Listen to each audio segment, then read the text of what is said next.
Once you have built a solid base of lean muscle mass, chances are you also gain some extra fat. There's nothing wrong with that. As I explained before, it's a lot easier for your body to grow muscle when you are at a calorie surplus.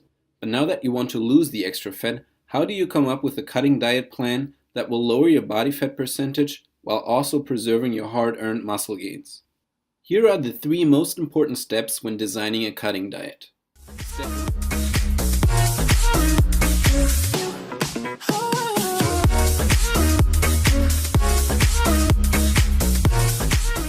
Step 1 is to create a calorie deficit. In the fat loss formula, you learned that a calorie deficit is crucial to any type of weight loss.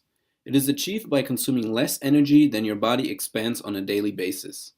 Introducing a calorie deficit is fairly simple and can be summarized like this. First, you calculate your total daily energy expenditure just like you did for the bulking diet. Then you subtract a certain percentage from your TDEE to create a calorie deficit. And last, you try to reach this calorie count by eating mostly healthy foods. As you can see, this method is very similar to the one we use in the bulking diet, but instead of adding to your TDEE, you will now be subtracting from it. But exactly how many calories do you need to subtract to reach the optimal calorie deficit? Unfortunately, there's a lot of contradictory information about this on the internet, and it can easily get very confusing. Usually do this. Yeah, I'm both.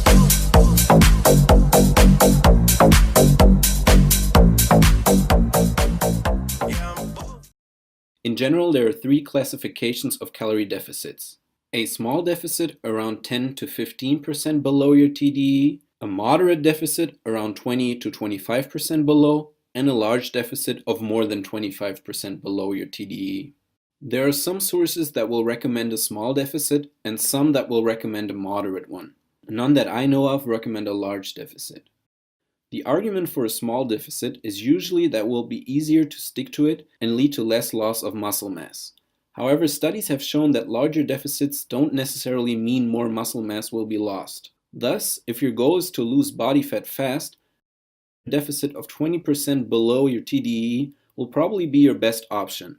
However, for someone who's already quite lean and has a fast metabolism, a smaller deficit will most likely show similar results while at the same time making your diet more enjoyable.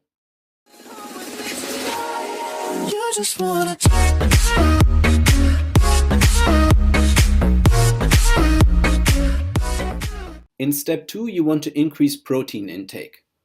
Once you are in calorie deficit territory, you want to adjust your diet to be high in protein.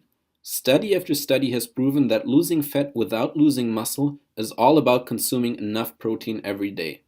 How much exactly? Around 1 to 1.5 grams of protein per pound of body weight. Usually 1 gram should be enough, but the larger your calorie deficit, the more protein you want to consume. Make sure to reach this amount by eating quality and protein-rich foods such as fish, chicken breast, or beans. Supplements will definitely make your life easier, but you shouldn't use them as your one and only source of protein. I don't usually do this unless I'm drunk, I'm high, but I'm both right now. Got me talking about my life. I don't usually do this unless I'm drunk. The last step in your cutting diet is actually optional. Here you can try calorie cycling.